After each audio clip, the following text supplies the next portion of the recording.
ये कहानी है रूपमती नदी के दो किनारों पर बसी दो बहनों की।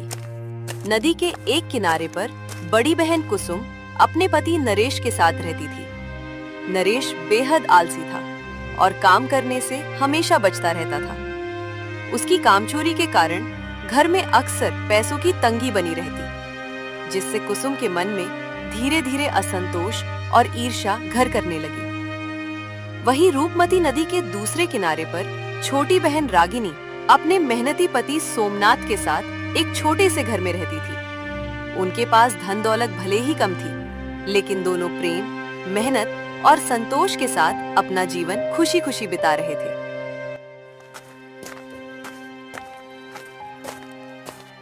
अरे, आप पानी की बाल्टी उठा कर ले आए। मैंने तो कहा था कि मैं घर की साफ सफाई करके खुद ही पानी भर लाऊंगी। इतनी सुबह सुबह इतनी मेहनत करने की क्या जरूरत थी? जरा बैठिए, मैं अभी आपके लिए गर्मा गर्म चाय बनाती हूँ, फिर जल्दी से कलेवा तैयार कर देती हूँ। आज मुझे भी आपके साथ खेत चलना है। बाजरे की बुवाई का पहला दिन है और मैं नहीं चाहती कि आप इस चिलचिलाती धूप में अकेले इतनी मेहनत करें। रागिनी, जब जब मैं तुम्हें सुबह की पहली किरण के साथ इस तरह हाड़ तोड़ मेहनत करते देखता हूं ना, तो मेरा कलेजा कांप उठता है।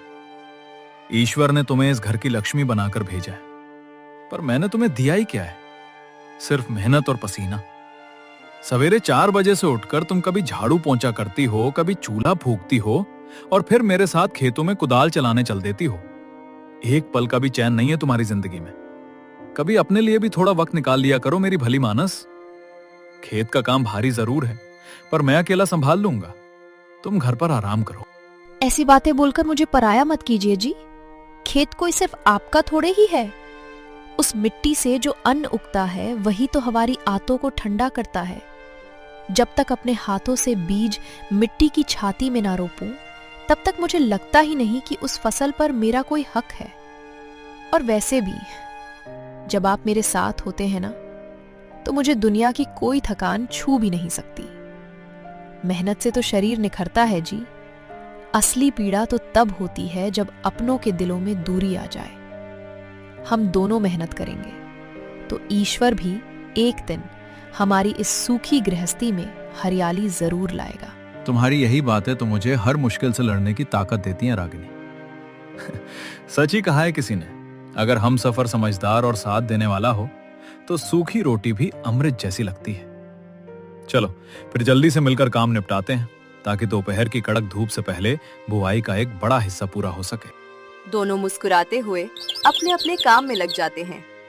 उनकी सादगी में खुशहाली और प्रेम की महक साफ महसूस हो रही है। उसी सुबह नवलपुर में कुसुम के घर का माहौल बिल्कुल अलग है। रसोई में चूल्हे से धुआं निकल रहा है। कुसुम जली हुई लकड़ी से चूल्हा सुलगाने की कोशिश कर रही है। आंखों में धुएं के कारण पानी है। पास ही खाट पर उसका पति नरेश चादर ताने सो रहा है। 15 साल का बेटा रोहन कोने में बैठा पुरानी किताबों के पन्ने पलट रहा है। अरे ओ कुसुम, कितनी देर हो गई? क्या रसोई में पूरा जंगल जला रही है? आंखों में धुआं भर गया है मेरे। रोटियां बनने में और कितना जन लगेगा? जरा जल्दी हाथ चला, मुझे जोरों की भूख लगी है। और हाँ, खाना खाकर मैं जरा दोस्तों के साथ चौपाल की तरफ जाऊंगा। आज खेत तू ही देखा ना, रोहन को भी साथ ले जा। मेरा शरीर आज बहुत अकड़ रहा है, मुझसे कोई काम धाम नहीं होगा। वाह रे, मेरे कर्म फूट गए। शर्म से डूब मरो नरेश। सूरज सर पे चढ़ाया है। गांव के सारे मर्द खेतों में पसीना बहाकर आधा काम निपटा भी चुके होंगे, और तुम हो कि अभी तक इस चारपाई से गोंद की तरह चिपके हुए हो। न नहाने का ठिकाना, न काम का ठिकाना। दिन रात बस खाट तोड़ना और मुफ्त की रोटियां तोड़ना ही सीखा है तुमने। पड़ोस की औरतें जब ताना मारती हैं ना कि कुसुम का मर्द तो घर का मुर्गा बना बैठा है, तो मेरा कलेजा छलनी हो जाता है। तंग आ गई हूं मैं इस रोज रोज की घिसटती जिंदगी से। अरे तो चिल्ला क्यों रही है? कौन सा गुनाह कर दिया मैंने? 2 घड़ी आराम ही तो कर रहा हूं। और तू जो दिन भर गाती रहती है कि तू अकेले सब संभालती है, तो सुन ले, घर का काम करना कोई बहुत बड़ा तीर मानना नहीं है। और रही बात खेतों की, तो उस 2 बीघा बंजर जमीन में खून पसीना बहाकर कौन सा कुबेर का खजाना मिल जाएगा हमें? मैं तो कहता हूं उस जमीन को बेच बाच कर कोई बड़ा काम शुरू करते हैं या बैठकर खाते हैं, और नहीं तो तेरे बूढ़े माँ बाप के पास जो 5 बीघा उपजाऊ जमीन है उसमें से तेरा हिस्सा मांग लेना। जा जाकर अपना हक मांग उनसे। अच्छा, अब तुम्हारी नीयत मेरे माँ बाप की जमीन पर भी फिसलने लगी। बेच दे सब, ताकि जो थोड़ा बहुत सहारा है वो भी चला जाए। फिर कल को हमारा ये मासूम बेटा रोहन जब बड़ा होगा तो क्या दर दर भीख मांगेगा। और तुम क्या समझते हो, माँ बापू मुझे अकेले सारी संपत्ति लिख देंगे? भूल गए कि मेरी एक छोटी बहन भी है, रागिनी। वो भी उतनी ही हकदार है जितनी मैं। माँ बाप कभी किसी एक बेटी को सब कुछ नहीं देते। अरे तू भी ना बिल्कुल अकरू की अकरू ही रही। ठंडे दिमाग से सोच कुसुम। रागिनी का पति सोमनाथ तो वैसे ही दिन रात खटकर अच्छा सा गुजारा कर लेता है। उनके पास अपनी जमीन है। तू जाकर रागिनी से रो धोकर बात कर, उसे अपनी दुर्दशा दिखा। कह दे कि तेरे पति की तबीयत ठीक नहीं रहती, घर में तंगी है। रागिनी का दिल बहुत मोम जैसा है। वो तेरी हालत देखकर खुशी खुशी अपना हिस्सा तेरे नाम छोड़ देगी। अगर तू थोड़ा सा दिमाग चलाए तो वो पूरी जमीन हमारी हो सकती है। कुसुम थोड़ी देर शांत रहकर नरेश की बात पर विचार करती है, फिर कड़वाहट से मुस्कुराती है। रागिनी को देवी समझना बंद करो नरेश। कोई भी इंसान आज के जमाने में अपनी संपत्ति इतनी आसानी से नहीं छोड़ता। पर तुम्हारी बात में एक बात तो सही है, मैं इस घुट घुट के जीने वाली जिंदगी से पक चुकी हूँ। अगर मुझे अपने और अपने बेटे के भविष्य के लिए रागिनी से उसका हक भी छीनना पड़े तो मैं पीछे नहीं हटूंगी। मैं छोटी के पास जाऊंगी और देखूंगी कि वो कितनी वफादार बहन बनती है। बेटा रोहन अपने माँ बाप की ये कड़वी और लालच भरी बातें सुनकर चुपचाप सिर झुका लेता है। वातावरण में एक अजीब सा तनाव और साजिश की बू आने लगती है।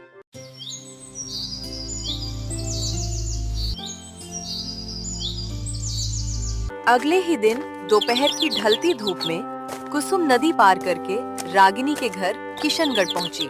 उसके मन में लालच का बीज अंकुरित हो चुका था, लेकिन चेहरे पर उसने बड़ी बहन का वही पुराना मुखौटा पहन रखा था। दीदी, आज कितने महीनों बाद आप इस चौखट पर आई हैं? सच कहूं तो जब भी नदी के पानी की कलकल सुनती थी तो बस यही लगता था कि काश मेरी कुसुम दीदी इस पार आ जाए। याद है दीदी, जब हम छोटे थे तो कैसे गांव की छोटी सी पोखरी में नंगे पांव जाकर छोटी छोटी मछलियां पकड़ा करते थे। माँ पीछे से लठ लेकर दौड़ती थी और हम दोनों हंसते हंसते एक दूसरे के पीछे छिप जाते थे। अब देखिए, दोनों का घर नदी के किनारे ही है, पर यह नदी हमें मिलाने के बजाय जैसे बीच की दूरी बन गई है। हाँ रागिनी, वक्त बदलते देर कहाँ लगती है। अब वो बचपन के बेफिक्र दिन कहाँ। अब तो गृहस्थी का ऐसा बोझ कंधों पर आ पड़ा है कि सांस लेने की भी फुर्सत नहीं मिलती। पर तू तो बड़ी किस्मत वाली निकली रे छोटी। तेरा सोमनाथ कितना मेहनती है, दिन रात तुझे रानी की तरह रखने के लिए खेतों में खटता है। तू कभी कभी उसके साथ हंस बोल तो लेती है, थोड़ा बहुत घूम फिर भी लेती है, पर मेरी किस्मत देख, मेरे भाग में तो बस घर का चूल्हा फूकना और जिंदगी भर का रोना ही लिखा है। दीदी, आप ऐसा क्यों कह रही हैं? जीजा जी कैसे हैं? और मेरा प्यारा भांजा रोहन कैसा है? उसे अपने साथ क्यों नहीं लाई? मैं तो कब से तरस रही थी उसे अपने हाथों से माखन रोटी खिलाने के लिए। रोहन तो स्कूल गया है छोटी, इसलिए उसे साथ नहीं ला सकी। और तेरे जीजा जी, उनके बारे में क्या ही पूछती है। उनका शरीर अब पहले जैसा नहीं रहा। आए दिन जोड़ों का दर्द, कमजोरी और थकान उन्हें घेरे रहती है। कोई भारी काम उनसे होता नहीं। घर में राशन का दाना दाना जुटाना मेरे लिए पहाड़ तोड़ने जैसा हो गया है। कभी कभी तो लगता है कि ये जिंदगी काटूं या यही नदी में कूदकर सब खत्म कर दूं। अरे राम राम कहिए दीदी, मुंह से ऐसी अमंगल बातें मत निकालिए। विपत्ति तो ढलती छांव जैसी होती है, आज है तो कल चली जाएगी। आप अकेली नहीं हैं, मैं और आपके बहनोई हमेशा आपके साथ खड़े हैं। सोमनाथ जी अभी खेतों से आते ही होंगे दोपहर का खाना खाने। आप रुकिए, मैं आपके लिए गर्मा गर्म रोटियां और साग बनाती हूँ। आज आप यहीं खाकर जाइएगा। नहीं नहीं छोटी, आज नहीं। सोमनाथ आएगा तो उसके साथ वक्त बिता। मुझे भी घर पहुंचना है। नरेश राह देख रहे होंगे। बस तेरा हंसता खिलखिलाता घर देखकर दिल को थोड़ी शांति मिल गई। रागिनी उसे दरवाजे तक छोड़ने आती है। कुसुम बाहर तो मुस्कुरा रही है, लेकिन उसका मन रागिनी के सुखी जीवन को देखकर ईर्ष्या से और अधिक झुलस जाता है। दोपहर ढलने लगी है। एक पुराने कच्चे पक्के घर में दोनों बहनों के बूढ़े माता पिता हरनाम और सुगंधती रहते हैं। उनके चेहरों की झुर्रियां सिर्फ उम्र ही नहीं, बल्कि अपनी बेटियों की चिंता भी साफ बयान करती हैं। सुनिए जी, आज कई दिनों से मेरा दिल बहुत घबरा रहा है। परसों जब कुसुम आई थी तो उसके चेहरे पर वो पुरानी चंचलता बिल्कुल नहीं थी। उसकी आंखों में एक अजीब सी भुखमरी और कड़वाहट तैर रही थी। और रागिनी, वो बेचारी तो दिन रात सोमनाथ के साथ पसीना बहाकर भी कभी शिकायत का एक शब्द मुंह से नहीं निकालती। मेरी दोनों बेटियां अलग अलग दुखों से जूझ रही हैं। तुम ठीक कहती हो सुगंधती। आंखें भले ही बूढ़ी हो गई हों, पर बाप का दिल सब भाप लेता है। नरेश आलसी और नीच प्रवृत्ति का इंसान है। उसने कुसुम की मति मार दी है। कुसुम के मुंह से जब भी नरेश का नाम निकलता है तो उसमें पत्नी का प्यार नहीं, बस एक झुंझलाहट और नफरत होती है। और दूसरी तरफ सोमनाथ है, जो ईमानदारी की सूखी रोटी खाकर भी रागिनी को सर आंखों पर रखता है। पर हम कब तक रहेंगे सुगंधती? हमारी उम्र का दिया भी अब बुझने की कगार पर है। इसी बात का तो डर है जी, हमारे जाने के बाद इन दोनों के बीच कहीं संपत्ति को लेकर कोई दीवार ना खड़ी हो जाए। आपने क्या सोचा है? हमारे पास जो ये 5 बीघा उपजाऊ खेत और ये पुराना घर है, इसका क्या करेंगे? मैंने फैसला कर लिया है सुगंधती। न्याय वही है जो ईश्वर को मंजूर हो। हम अपनी 5 बीघा जमीन और इस घर के 2 बराबर हिस्से करेंगे। 2.5 बीघा कुसुम को मिलेगी और 2.5 बीघा रागिनी को। दोनों मेरी अपनी औलादें हैं। अगर किसी एक के साथ भी थोड़ा सा पक्षपात किया तो हमारी आत्मा को परलोक में भी शांति नहीं मिलेगी। आप बिल्कुल ठीक कह रहे हैं जी। बराबरी का हक ही दोनों बहनों के प्यार को जिंदा रख सकता है। जब भी वे दोनों अगली बार आएंगी, हम पंचों के सामने ये बात साफ कर देंगे।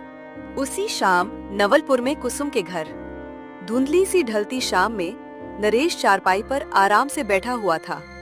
तभी कुसुम रसोई से चाय बनाकर लाई और गुस्से में कप नरेश के सामने पटकते हुए रखती है। बोल कुसुम, गई थी ना आज रागिनी के घर?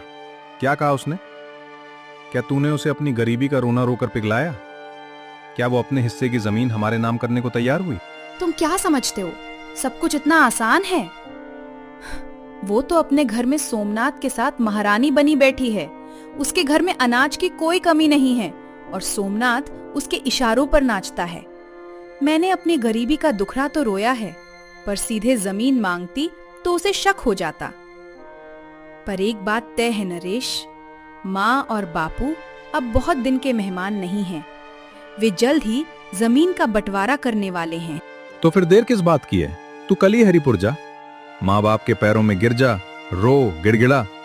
उनसे कहे कि तेरा पति बीमार रहता है, बेटा भूखा सोता है। उनसे कहे कि पूरी 5 बीघा जमीन तेरे नाम कर दें। रागिनी तो वैसे ही सुखी है, उसे जमीन की क्या जरूरत है? माँ बाप सीधे सीधे नहीं मानेंगे नरेश, वे बहुत न्यायी बनने की कोशिश करेंगे। मुझे कल सुबह ही हरिपुर जाना होगा और अगर माँ बापू नहीं माने तो मुझे रागिनी को अपनी झूठी कस्मों और आंसुओं के जाल में फंसाकर उससे उसका हिस्सा लिखवाना पड़ेगा। चाहे जो हो जाए, उस 5 बीघा जमीन पर कब्जा तो मेरा ही होगा। अगली ही सुबह सूरज की लालिमा फैलते ही कुसुम नवलपुर से निकलकर हरिपुर पहुंच गई। उसके मन में सिर्फ जमीन पाने का लालच था। वह तेजी से बूढ़े हरनाम के घर में दाखिल हुई। उसके चेहरे पर बेचैनी और आंखों में उतावलापन साफ दिखाई दे रहा था। अरे कुसुम, इतनी सुबह सुबह तू अकेली? सब खैरियत तो है ना बेटी? ना दामाद जी दिखे, ना मेरा रोहन। क्या बात है, चेहरा इतना उतरा हुआ क्यों है? खैरियत क्या होगी माँ, मेरी जिंदगी में खैरियत नाम का शब्द ही नहीं बचा है। चाय पानी और हालचाल पूछने का ढोंग छोड़ो माँ।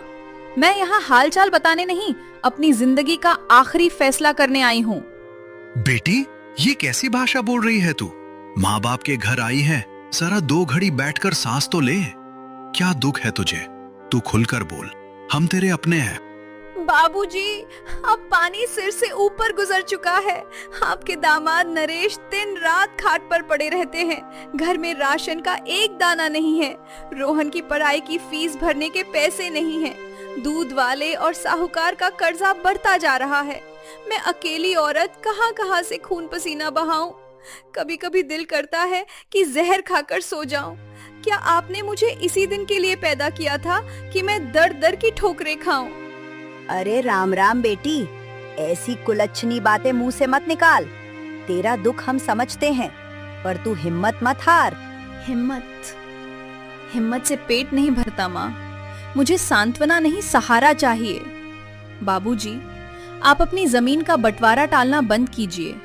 आपकी जो 5 बीघा जमीन है वो पूरी की पूरी मेरे नाम लिख दीजिए, ताकि मैं उसे बेचकर या उस पर खेती करवाकर अपना कर्जा चुका सकूं और अपने बेटे का भविष्य संवार सकूं। पूरी 5 बीघा जमीन? ये क्या कह रही है तू कुसुम? होश में तो है? वो 5 बीघा जमीन हमारी कुल संपत्ति है। उसमें से आधा हिस्सा तेरा है और आधा हिस्सा तेरी छोटी बहन रागिनी का। हम जीवित रहते या हमारे जाने के बाद दोनों बेटियों को बराबर का अधिकार मिलेगा। बराबरी? कैसी बराबरी बाबूजी? रागिनी को किस बात की जरूरत है? उसका पति सोमनाथ मेहनती है। उनके पास अपनी उपजाऊ जमीन है। घर में अन्न के भंडार भरे हैं। वो तो सुखी और संपन्न है। और यहाँ आपकी बड़ी बेटी दाने दाने को तरस रही है। क्या एक लाचार बेटी को सहारा देना गुनाह है? अगर आपने सब कुछ आधा आधा बांटा तो मेरे हिस्से में सिर्फ 2.5 बीघा आएगी। उससे मेरा कर्जा भी नहीं उतरेगा। सुन कुसुम, रागिनी सुखी है तो ये उसके और सोमनाथ के त्याग और मेहनत का फल है, और तू दुखी है तो इसमें तेरी और तेरे आलसी पति नरेश की कामचोरी का हाथ है। रागिनी का सुखी होना उसके हक को खत्म नहीं कर देता। एक बाप के लिए उसकी दोनों बेटियां एक समान होती हैं। अगर मैंने रागिनी को छलकर सब तुझे दे दिया तो ईश्वर मुझे कभी माफ नहीं करेगा। हाँ बेटी, हक और जरूरत 2 अलग बातें हैं। हम रागिनी का हक छीनकर तुझे नहीं दे सकते। ठीक है, तो आप लोग अपनी न्याय प्रियता अपने पास रखिए। मुझे समझ आ गया कि आपके दिल में बड़ी बेटी के लिए कोई ममता नहीं है, पर याद रखिएगा, मैं अपना हक और अपना रास्ता खुद बनाऊंगी। मैं आज ही रागिनी के पास जाऊंगी, देखूंगी कि वो अपनी इस गरीब दीदी के लिए कितना त्याग करती। कुसुम पैर पटकती हुई वहां से निकल जाती है। हरनाम और सुगंधती बेबस होकर एक दूसरे का चेहरा ताकते रह जाते हैं। दोपहर का समय, कुसुम हाफती हुई अपने घर पहुंचती है। नरेश पहले से ही उसका बेसब्री से इंतजार कर रहा होता है। कुसुम को देखते ही नरेश उसके पास आता है और उत्सुकता से पूछता है, क्या हुआ कुसुम? बूढ़े मांग गए क्या? जमीन हमारे नाम कर रहे हैं? बूढ़े अर गए हैं नरेश। कह रहे हैं कि रागिनी को भी आधा हिस्सा मिलेगा। धर्म और न्याय का पाठ पढ़ा रहे हैं मुझे। हे भगवान, अब क्या होगा? हमारी सारी योजना पर पानी फिर गया। पानी नहीं फिरा है नरेश, अभी असली दांव खेलना बाकी है। बूढ़े नहीं माने तो क्या हुआ? रागिनी तो भोली है ना। हम दोनों अभी इसी वक्त किशनगढ़ जाएंगे। तुम भी मेरे साथ चलोगे और वहां जाकर ऐसा नाटक रचाएंगे कि रागिनी खुद अपना हिस्सा मेरे नाम करने पर मजबूर हो जाए। कैसा नाटक? सुनो, तुम वहां जाकर बीमार होने का नाटक करोगे। कहोगे कि तुम्हें कोई गंभीर बीमारी हो गई है और इलाज के लिए बहुत सारे पैसों की जरूरत है। हम कहेंगे कि साहूकार हमारे घर की नीलामी करने वाला है। रोहन के भविष्य की दुहाई देंगे। रागिनी का दिल मोम का है। वो अपने भांजे और जीजा की ये हालत देखकर कभी इनकार नहीं कर पाएगी। वो खुद माँ बापू से कहकर अपने हिस्से की जमीन मुझे दे देगी। अरे वाह कुसुम, तू तो साक्षात चाणक्य निकली। चलो अभी के अभी किशनगढ़ चलते हैं और ये ड्रामा शुरू करते हैं।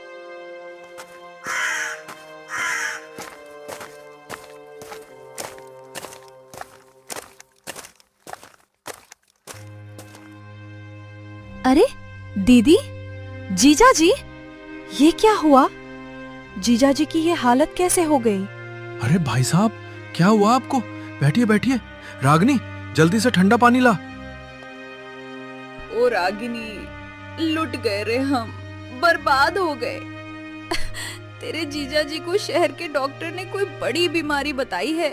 छाती में ऐसा दर्द उठता है कि दिन रात तड़पते रहते हैं। डॉक्टर ने कहा है कि अगर जल्द ही बड़ा इलाज नहीं हुआ तो। हाँ सोमनाथ भाई, अब मेरा बचना मुश्किल लगता है। काम धाम तो छूट ही गया था, अब तो दवाई के भी पैसे नहीं है। साहूकार ने धमकी दी है कि 2 दिन में कर्जा ना चुकाया तो मेरा घर नीलाम कर देगा। मेरा रोहन बेघर हो जाएगा भाई। मेरा रोहन सड़कों पर भीख मांगेगा। दीदी, आप शांत हो जाइए, हिम्मत रखिए। ऐसे रोने से क्या होगा? छोटी, आज एक बहन अपनी बहन के सामने झोली फैलाकर भीख मांग रही है। हमें बचा ले छोटी। अगर माँ बाबूजी की पूरी 5 बीघा जमीन मुझे मिल जाए तो मैं उसे बेचकर नरेश का इलाज करवा लूंगी और साहूकार का कर्जा चुका दूंगी। तेरे भांजे का जीवन बच जाएगा छोटी। तू तो सुखी है। सोमनाथ भाई इतने मेहनती हैं। तू अपने हिस्से की जमीन मुझे दे दे छोटी। मैं जिंदगी भर तेरी दासी बनकर रहूंगी। कुसुम और नरेश के इस झूठे आंसुओं और बीमारी के नाटक ने रागिनी के कोमल दिल को अंदर तक झकझोर दिया था। अपने पति की मेहनत और अपने अधिकार को जानते हुए भी रागिनी के सामने अपनी बहन का परिवार बिखरता हुआ दिख रहा था।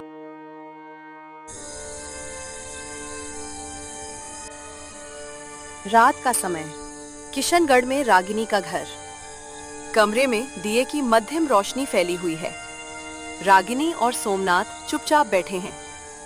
बाहर गहरा सन्नाटा पसरा है। रागिनी की आंखें लगातार रोने के कारण लाल हो चुकी हैं और उसके चेहरे पर गहरी चिंता साफ झलक रही है। सुनिए जी, आपने देखा ना जीजा जी की हालत और दीदी के आंसू। मुझसे अपनी बड़ी बहन का ये दुख देखा नहीं जाता जी। रोहन अभी बहुत छोटा है। अगर जीजा जी को कुछ हो गया या उनका घर नीलाम हो गया तो मेरी दीदी जीते जी मर जाएगी। रागिनी, मैं तुम्हारा दुख समझ सकता हूँ, पर क्या तुमने एक बार भी ठंडे दिमाग से सोचा है? तुम्हारे माँ बाप ने पूरी जिंदगी पसीना बहाकर वो जमीन जोड़ी है। वो तुम्हारा हक है। अगर तुमने अपना पूरा हिस्सा कुसुम को दे दिया तो कल को हमारे बुरे वक्त में हमारे पास क्या बचेगा? मैं दिन रात खेतों में हाड़ तोड़ता हूँ, तब जाकर 2 वक्त की रोटी जुटती है। मैं जानती हूँ जी, आप मेरे लिए और इस घर के लिए कितनी हाड़ तोड़ मेहनत करते हैं। आपके हाथों के ये छाले मुझे रोज चुभते हैं। पर आप ही बताइए, अगर हमारे पास संपत्ति हो और मेरी सगी बहन रास्ते पर आ जाए तो क्या हम चैन की रोटी खा पाएंगे? जमीन जायदाद तो हाथ का मैल है जी, आज है कल नहीं। पर रिश्ता टूट गया या जीजा जी को कुछ हो गया तो मैं ताजिंदगी खुद को माफ नहीं कर पाऊंगी। आप तो दयालु हैं जी। क्या आप अपने इस छोटे से परिवार की शांति के लिए इतना बड़ा त्याग नहीं कर सकते? रागिनी, तुम्हारी यही निश्चल ममता और ऊंचे संस्कार ही तो मेरी सबसे बड़ी दौलत है। जिस औरत के पास तुम्हारे जैसा सोने का दिल हो, उसके पति को कभी किसी जमीन का मोह नहीं हो सकता। अगर तुम्हारा दिल यही कहता है तो मुझे तुम्हारे फैसले से कोई एतराज नहीं है। कल सुबह ही हम हरिपुर चलेंगे और माँ बाबूजी के सामने तुम्हारे हिस्से की जमीन भी कुसुम के नाम करने की बात कह देंगे। जो मेहनत से कमाया जाता है वही सच्चा धन है, बाकी सब ईश्वर पर छोड़ दो।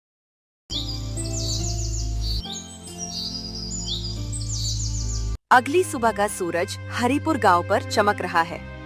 हरनाम के घर के आंगन में पंच, गांव के 2-3 सम्मानित बुजुर्ग और दोनों बहनों के परिवार इकट्ठा हैं। कुसुम के चेहरे पर एक छिपाई न जाने वाली जीत की मुस्कान है, जबकि नरेश मन ही मन जश्न मना रहा है। पंचो, आज मैंने आप सबको यहाँ इसलिए बुलाया है ताकि मैं अपनी 5 बीघा जमीन और इस पुश्तैनी मकान का न्यायपूर्ण बंटवारा कर सकूं। मेरी उम्र ढल चुकी है और मैं अपनी दोनों बेटियों को बराबरी का हक देकर इस दुनिया से निश्चिंत होकर जाना चाहता हूँ। बाबूजी रुकिए, बंटवारे की अब कोई जरूरत नहीं है। रागिनी खुद अपनी मर्जी से अपना हिस्सा मुझे दे रही है। क्यों रागिनी, बोलना सबके सामने। हाँ बाबूजी, दीदी ठीक कह रही है। जीजा जी की तबीयत खराब है, उन पर बहुत कर्जा है। मेरे भांजे रोहन के भविष्य के लिए और दीदी के घर को टूटने से बचाने के लिए मैं अपने हिस्से की पूरी उपजाऊ जमीन दीदी कुसुम के नाम करती हूँ। मुझे उस जमीन में से 1 इंच भी नहीं चाहिए। मेरी बच्ची, मेरी भोली बच्ची, तू ये क्या कर रही है? तू अपनी ही बहन के छल को। ठहरो सुगंधती, आज मुझे बोलने दो। पंच परमेश्वर, मेरी छोटी बेटी रागिनी ने जो त्याग दिखाया है वो दुनिया में विरला ही कोई कर सकता है। पर क्या एक बाप अपनी आंखें मूंद ले? कुसुम और नरेश, तुम्हें क्या लगा कि तुम्हारा ये ढोंग, तुम्हारी ये बीमारी का झूठा नाटक मुझे समझ नहीं आएगा? अरे अरे ससुर जी, आप ये क्या कह रहे हैं? मैं तो सच में बीमार। चुप रहो नरेश। कल रात जब तुम दोनों किशनगढ़ में रागिनी के घर रुके थे, तब मैंने नवलपुर के वैद्य जी को तुम्हारे घर भेजा था। वैद्य जी ने मुझे सुबह ही आकर बता दिया कि नरेश को कोई बीमारी नहीं है, वो बिल्कुल हट्टा कट्टा है। और साहूकार का जो कर्जा तुम बता रहे हो, वो कर्जा बीमारी का नहीं बल्कि ताश के पत्तों और शराब का कर्जा है। मेरी बेटी रागिनी ने अपनी बहन का घर बचाने के लिए अपनी पूरी संपत्ति दांव पर लगा दी, और एक तरफ मेरी बड़ी बेटी कुसुम है जो अपने आलसी पति के साथ मिलकर अपनी ही सगी बहन का हक छीनने का साजिशी जाल बुन रही थी। पर सुनो मेरा अंतिम फैसला। हरनाम के इस कड़े और सच से भरे शब्दों ने पूरे आंगन में सन्नाटा पैदा कर दिया था। कुसुम और नरेश की मक्कारी का पर्दाफाश सबके सामने हो चुका था। जिस छल के बल पर कुसुम अपनी बहन का हक हड़पना चाहती थी, वही छल अब उसके गले की फांस बन चुका था। पंचो, जो औलाद अपने बूढ़े माँ बाप के प्यार और अपनी बहन के निस्वार्थ त्याग का सौदा अपने लालच के लिए करे, उसे मुफ्त की संपत्ति की मलाई चखने का कोई हक नहीं है। इसलिए आज मैं पंचों के सामने ये अंतिम वसीयत करता हूँ। हमारी 5 बीघा उपजाऊ जमीन में से 4 बीघा जमीन सीधे मेरी छोटी बेटी रागिनी और उसके मेहनती पति सोमनाथ के नाम की जाती है। सोमनाथ ने बिना किसी लालच के अपनी मेहनत पर भरोसा रखा और मेरी बेटी को पलकों पर बैठा कर रखा। वही इस जमीन के असली हकदार हैं। बाबूजी, ये आप क्या कर रहे हैं? ये तो मेरे साथ अन्याय है। मैं आपकी बड़ी बेटी हूँ, आप मुझे बेदखल नहीं कर सकते। अन्याय तुमने किया था कुसुम, अपनी सगी बहन के भोलेपन और उसकी ममता का फायदा उठाकर। फिर भी मैं बाप हूं, तुझे बिल्कुल सलक पर नहीं छोड़ूंगा। बची हुई 1 बीघा जमीन और ये पुराना पुश्तैनी मकान मैं तेरे नाम करता हूं, पर एक शर्त पर। खेत की जमीन तू ना बेच सकती है, ना गिरवी रख सकती है। उस पर खेती करके तू और नरेश अपना पेट पालोगे। अगर नरेश ने अब भी मेहनत नहीं की और खाट तोड़ी, तो वो 1 बीघा जमीन भी रोहन के बालिग होने पर सीधे उसके नाम हो जाएगी। कुसुम बेटी, जमीन और पैसे से इंसान अमीर नहीं बनता, नियत से बनता है। देख, तेरी छोटी बहन रागिनी ने एक पल में सब कुछ तुझे देने का फैसला कर लिया था, क्योंकि उसके दिल में तेरे लिए प्रेम था और तूने उसी प्रेम के बदले उसे छलना चाहा। भगवान से डर बेटी। मुझे माफ कर दे छोटी, मुझे माफ कर दे। मेरे सिर पर लालच का भूत सवार हो गया था। मैंने नरेश की बातों में आकर अपनी ही बहन के पीठ में छुरा घोंपने की कोशिश की। तू तो मेरे लिए सर्वस्व न्योछावर करने को तैयार थी और मैं कितनी नीच निकल गई। दीदी, ऐसा मत कहिए। आप मेरी बड़ी बहन हैं, माँ समान हैं। भूल जाइए जो कुछ हुआ। मुझे जमीन का मोह कभी नहीं था दीदी, मुझे तो बस मेरी दीदी का प्यार चाहिए था। आप और जीजा जी अब भी हमारे साथ चलिए, हम सब मिलकर खेतों में मेहनत करेंगे। जब अपनी मेहनत का पसीना मिट्टी में गिरता है ना दीदी, तो रूखी रोटी भी हलवे जैसी मीठी लगती है। भाई साहब, आलस और छल से मिला धन कभी फलता फूलता नहीं है। ईश्वर ने आपको स्वस्थ शरीर दिया है। चलिए मेरे साथ खेतों में। आज से हम दोनों भाई मिलकर पसीना बहाएंगे। रोहन के अच्छे भविष्य के लिए हम सब साथ मिलकर मेहनत करेंगे। मुझे माफ कर दो सोमनाथ भाई, माफ कर दो बापूजी। आज मुझे समझ आ गया कि इंसान की पहचान उसकी मेहनत और नीयत से होती है, छल कपट से नहीं। मैं कसम खाता हूं कि आज के बाद कभी काम चोरी नहीं करूंगा और अपने परिवार का पेट अपनी मेहनत से पालूंगा।